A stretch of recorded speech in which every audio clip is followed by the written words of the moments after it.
So let's start with the general first. Vision impairment. There are many degrees of visual impairment. Some are totally blind, some partially blind, and there's also something we call legally blind. Regardless of the blindness terminology, what's your number one concern of someone who has visual impairment?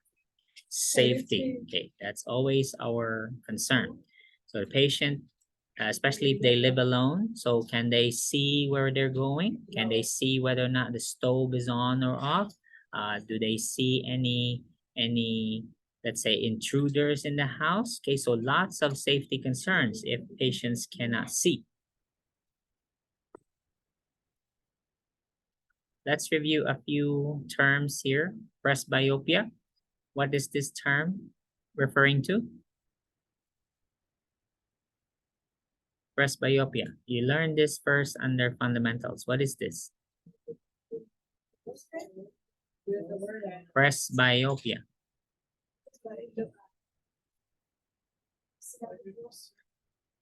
Okay, so this is age-related blindness. So this is blindness due to aging. You're just so old, okay, you develop. So this is a degeneration type of blindness, okay, always age-related. You won't see presbyopia in a young person. It's always 65 years or older.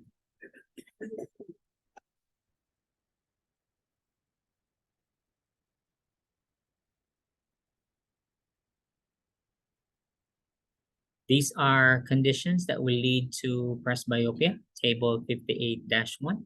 So these are natural changes, okay, physiologic changes related to aging, part of how the the structures in and around the eye deteriorate and then lead to presbyopia. We'll talk about the other conditions like cataract and macular degeneration separately. Okay. So these are the ADLs that will be affected by people who have visual impairment. I will have to tell you each one.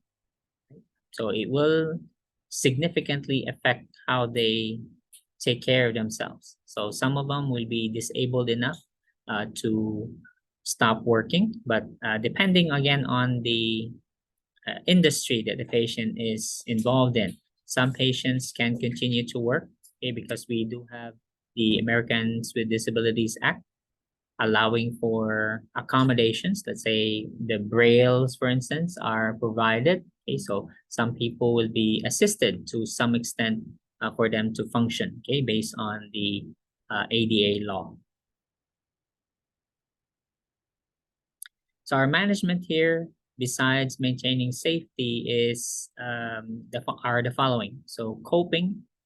Okay, so this will help them cope with the limitation. Okay, that will also affect their relationships, for instance, how to maintain relationships. Spatial orientation and mobility, keep them mobile and then maintain safety in the process. Okay, I won't read every single thing for you. So here are the summary, chart 58-4. This will affect both maintaining safety and optimal level of functioning at home, right? Let's say how you approach as a nurse, how do you approach the blind patient, especially if they're only partially blind. Let's say left eye is blind or right eye is blind. How do you approach the patient? How do you deal with them? Okay, okay, so they're all written here. All right, so I won't read them for you. You can do that. Remember the clock position? You discussed this in fundamentals. Please. You know what I'm talking about? Clock. How do you use the clock? The clock. Like, where is my cup of water? Okay, the clock orientation, remember? Okay. You know what I'm saying? Okay. And the clock is always the hour, right? Is there such a thing as your cup is at 2:30? No, it's always 1, 2, 3, or whatever time. All right, it's on the hour. Your cup of water is at 2:15. Is there such a thing? No. No.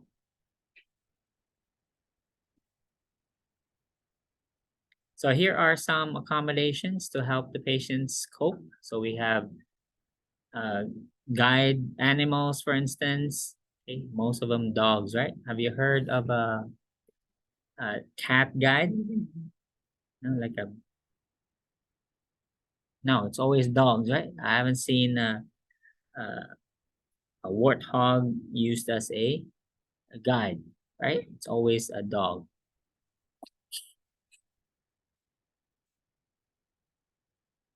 Right.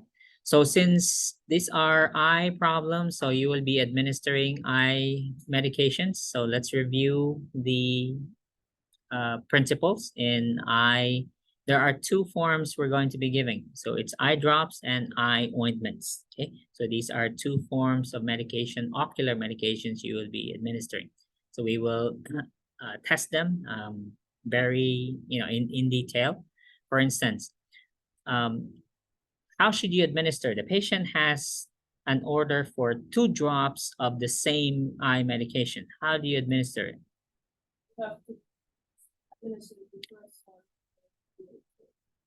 How long?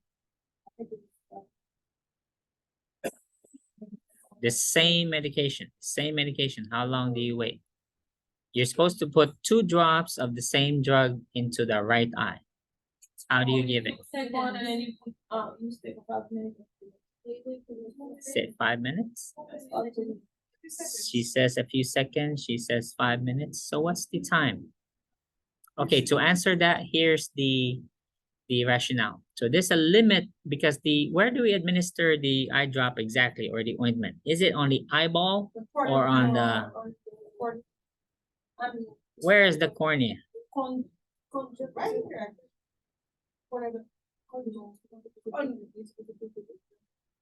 The cornea is not the corner of your eye. No, it's right here. It's on top of the eye, Okay. right there. Oh, no, sorry, it's at the bottom.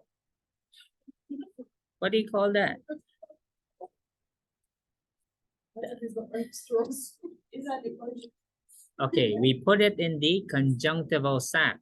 Okay, so we have an upper and a lower conjunctival sac. Which one do we administer it on? The lower. Lower. Okay. So look at this. It says that the lower conjunctival sac only has what capacity? It only has what capacity? 20 to 35 microliter capacity. And what's the average, no, sorry. How much can it hold? 50 microliters. And what's the average volume of a drop of the medication? 20 to 35. So therefore, how many drops can you put at any time? Only one, because 2 will go beyond the capacity. So what will happen if you put it right after the other? You're wasting the medication because the conjunctival sac can't hold the medication. So it'll just run out and you're wasting the drug. Plus, did the patient get any of the drug?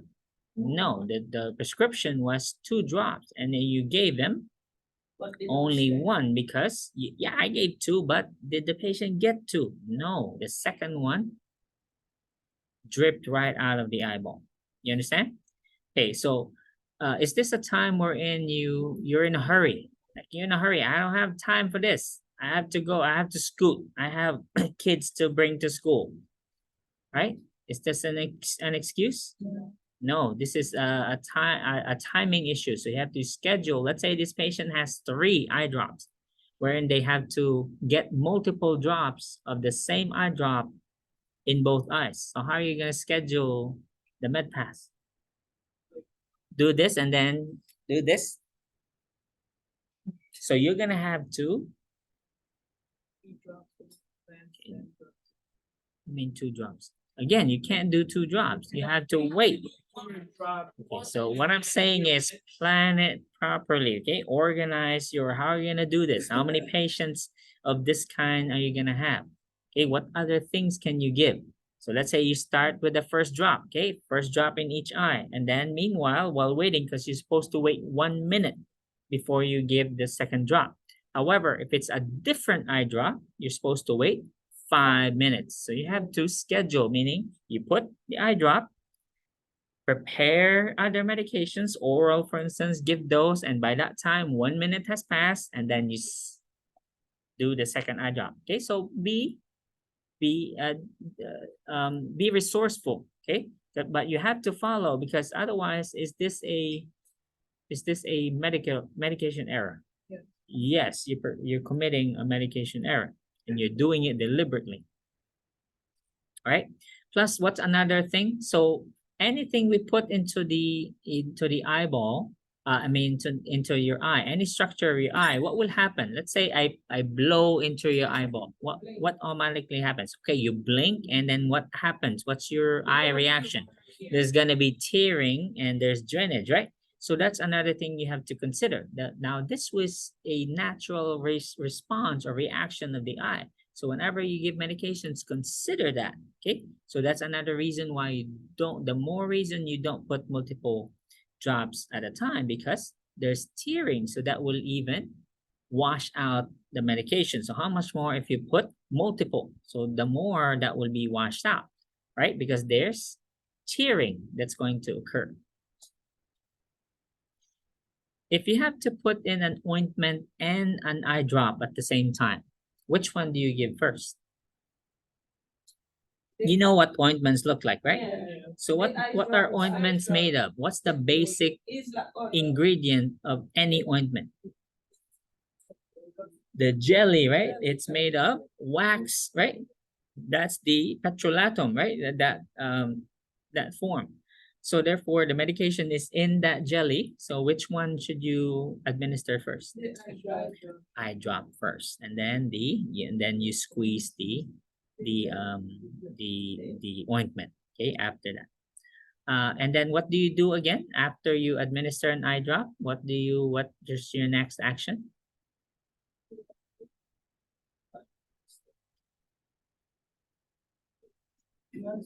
What do you do? And what do you do with that? Remember, you were taught to put pressure on the... Come on, guys, this is fundamentals. What do you put pressure on and where? Jamila. Because what's in here? Oh, the corner. What? Okay, there's a lacrimal duct there. There's a tear duct which goes into your oral cavity. So if you put the medication in and then don't put pressure here, is your patient absorbing the medication? No. No, it runs right down into your oral cavity. It doesn't stay in the conjunctival sac, doesn't get absorbed. Patient never got the medication. Now, when we get to glaucoma, now these patients with glaucoma depend on these eye drops for life. They take it every single day to prevent going blind. So if therefore they never get the medication, what are you doing? They're gonna go blind.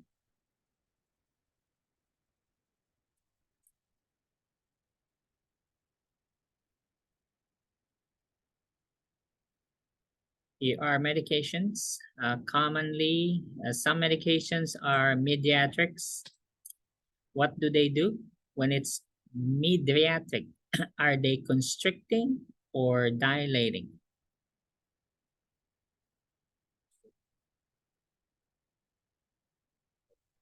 Mediatric. They are dilating eye drops. When they are miotics, what do? They are constrictors. So we'll get to the medication shortly. But these are the common eye drops you'll be giving. So for, let's say the patient undergoes any surgical procedure, they'll either get a mediatic or a miotic agent. Then if they have glaucoma, of course, we have a long list of glaucoma medications. Some people will be easily on 2 or more eye drops to treat glaucoma. We have eye antibiotics. Okay, they can come either in an ointment or an eye drop. Here's the list. Again, the ones I highlight are testable. So atropine, definitely. What is an atropine? It is a anti-inflammatory cholinergic drug. So therefore, is it a meiotic or a mydriatic agent? If it causes vasoconstriction, so it must be a meiotic. Next, phenylephrine. So phenylephrine is the active ingredient of Sudafed. So how does Sudafed clear your nasal passages? Does it constrict or dilate? Actually, it constricts.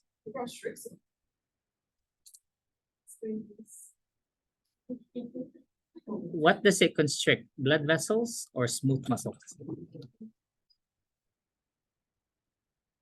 This is like epinephrine. So what does it constrict? Blood vessels. So is your nasal passages and your airway, are they smooth muscles? What are they then? They're not smooth muscles. What do you call them? Skeletal muscles? No. So it must be smooth muscles. Okay. So smooth muscles, are they supplied with blood vessels? Muscles are not supplied with blood vessels. How do you explain then bronchoconstriction and bronchodilation if there is no blood vessels involved? Yes or no? Yes. So therefore, if you constrict the blood vessels of a smooth muscle, what will happen to the thickness of the walls of these smooth muscles? If you constrict the blood vessels, what will happen to the thickness of the wall?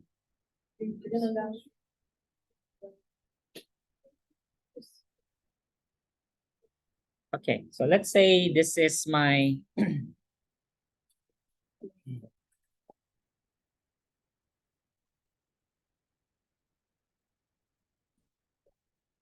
so this is my so this is my bronchus. Okay, this is my airway. It's this thick.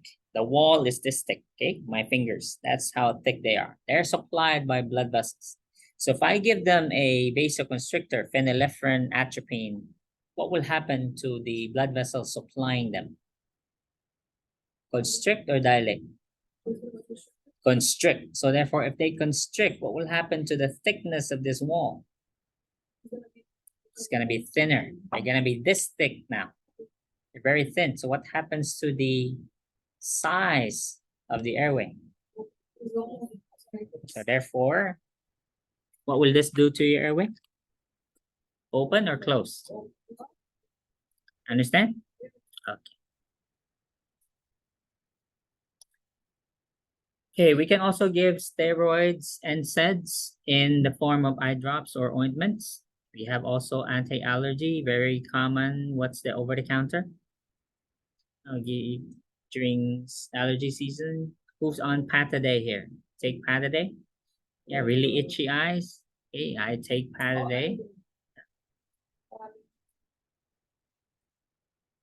So your major responsibility is in administering the eye drops and also in teaching the patient in administration of the same eye drops or ointments. We'll get to there's a step here. Again, how long do we wait for if it's the same medication? 1 minute. 1 minute. If it's different medications? 5 minutes. Okay, so here, 5 minutes. Any eye drop. Again, same medication, you can wait 1 minute. Different medication, 5 minutes. Okay, let's proceed to glaucoma now. So this is the first disorder. You still remember the procedure? Can you touch the tip of the eye drop onto the eyelash? It's the patient's eyelash anyway. It's their own bottle.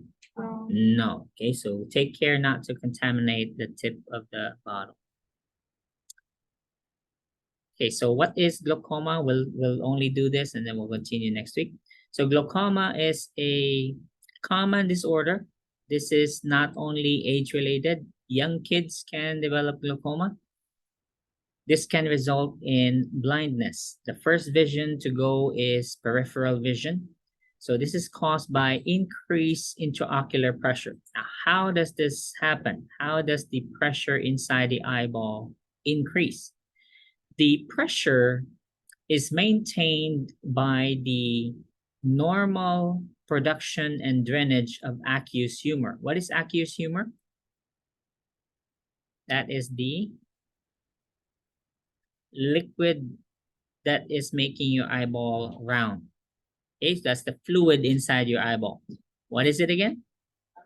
That's the fluid inside your eyeball. Okay, so the pressure inside the eyeball depends on the normal production and drainage of the aqueous humor. Now, aqueous humor is constantly produced. It's not like a sewer wherein you dump water there and it stays stagnant there. No, this is a dynamic flowing fluid. So it's constantly produced, so therefore it must be constantly drained. Okay, so if you don't remember the structure,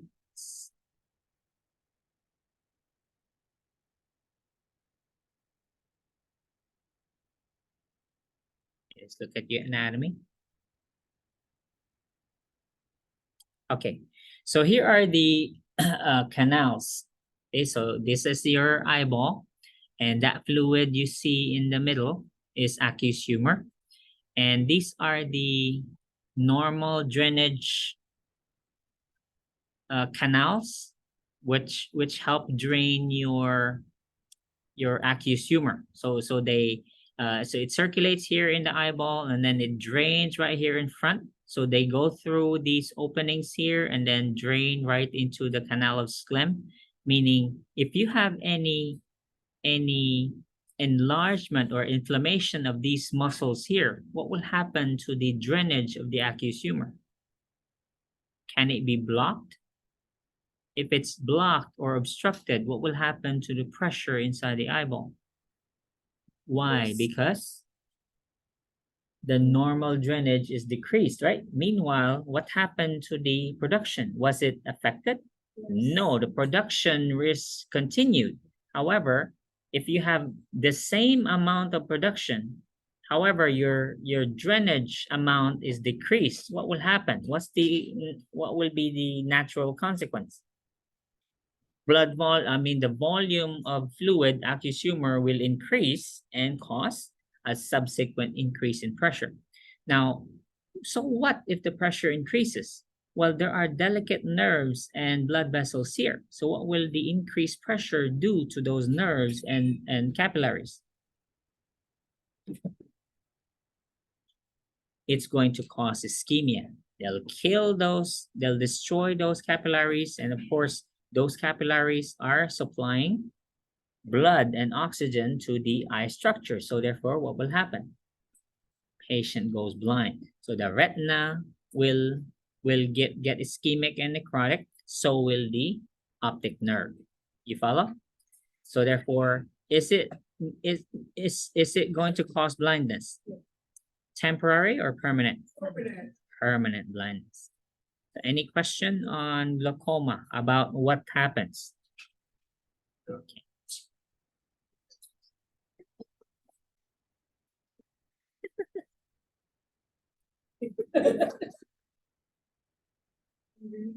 Sit down and read that.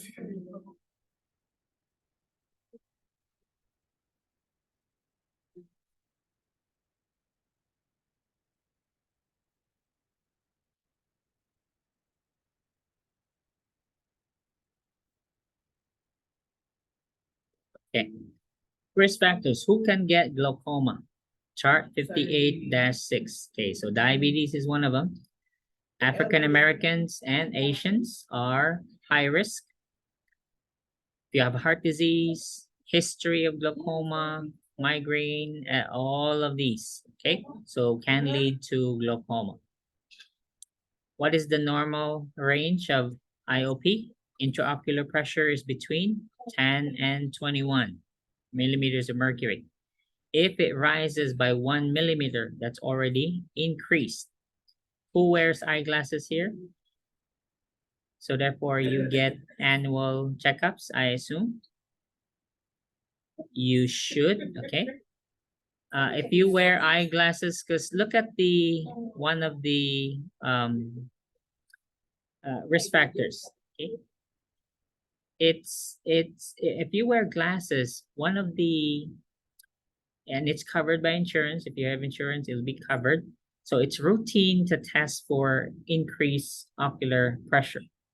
Okay, so they check your intraocular pressure with every eye exam. It's included. You pay for an eye exam, it's already included. So they're not just going to examine the eye, check your acuity, but they also measure the intraocular pressure. Okay, it's already included.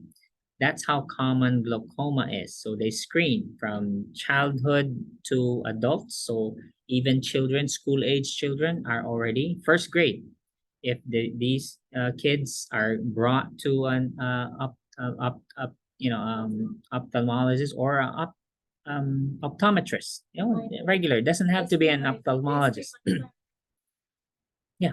So just a regular eye doctor, that does eyeglasses, doesn't have to be an eye surgeon like an ophthalmologist. Okay, a regular optometrist can measure intraocular pressure, and it's required. So Okay. that's mean anybody that carry glasses while is like 23, your eyes is that. Say again. Like my son Huh? he's on his 23. He has That to- is the vision acuity. This is intraocular pressure. That's different. Oh. Okay. So for intraocular, can you just go to it as a regular checkup? Any eye doctor can do a IOP measurement.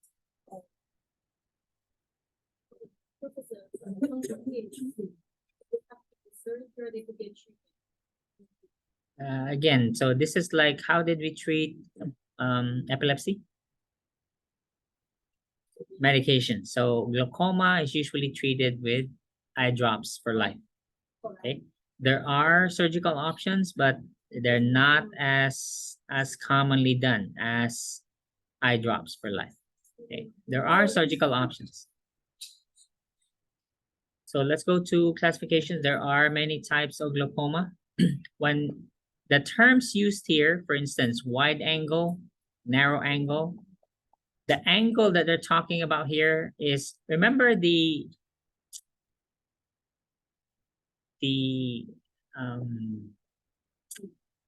anatomy I showed you earlier?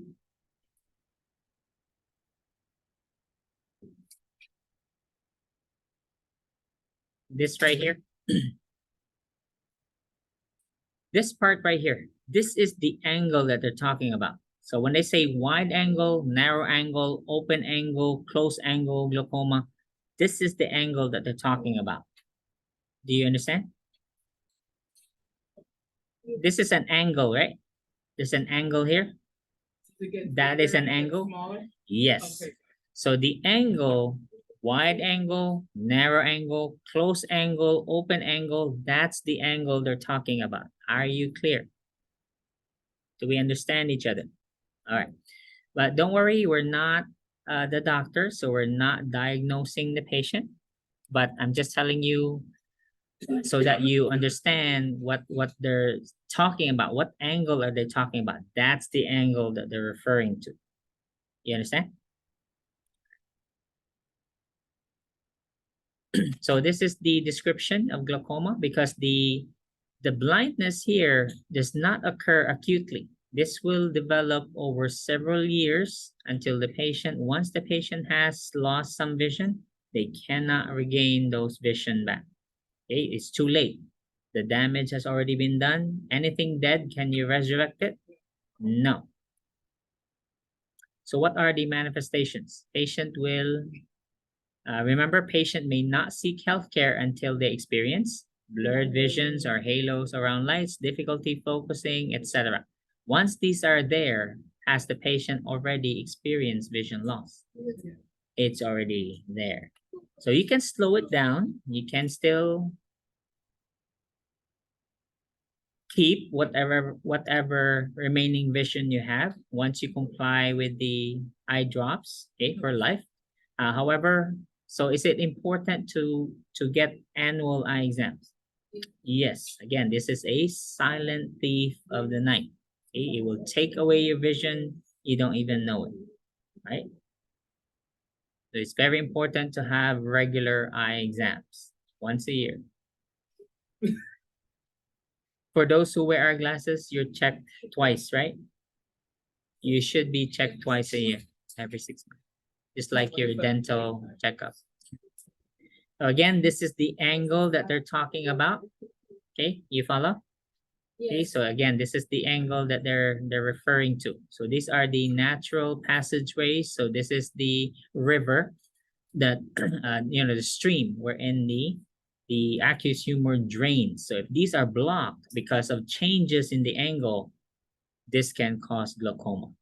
All right.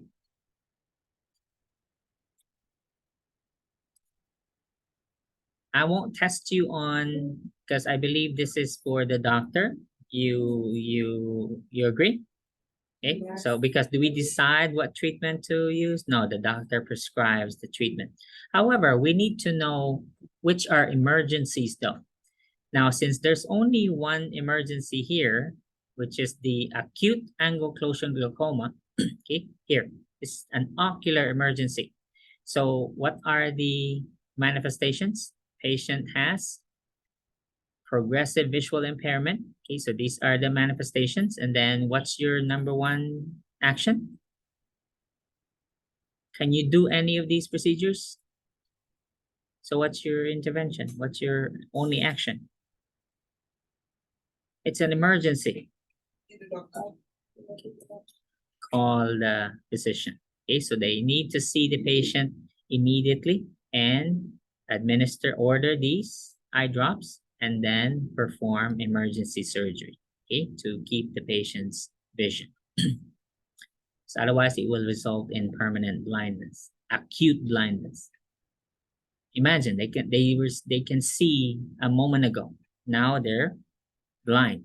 Okay, that's how dangerous acute closure angle glaucoma is. Meaning the closure of that angle happened like this, okay, causing sudden increase in intraocular pressure. So that's why the patient will have eye pain, severe headache. Okay. So the rest of these will be on, the questions will be on the medications again. So you'll have plenty of medications on the final exam. So here's another drug chart. Please take a moment to highlight the drugs I will be using for the exam. So we've got pilocarpine. Now, you notice that these drugs, the actions here are in two groups. So what's the problem again in glaucoma? Yeah, what actually causes, we know it's causing increased IOP. But what are the problems that lead to increased IOP? There are two. Yeah, so yeah, how did the IOP increase? Because I mentioned two things. What are they again? Say again? No. What happened? Why did the pressure increase? Because the aqueous humor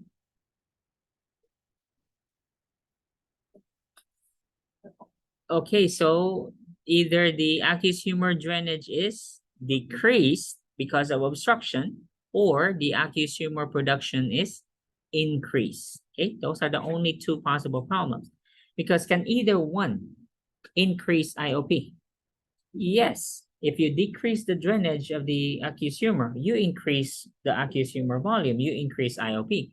If you increase the production of aqueous humor, you increase the same aqueous humor volume, you increase the IOP.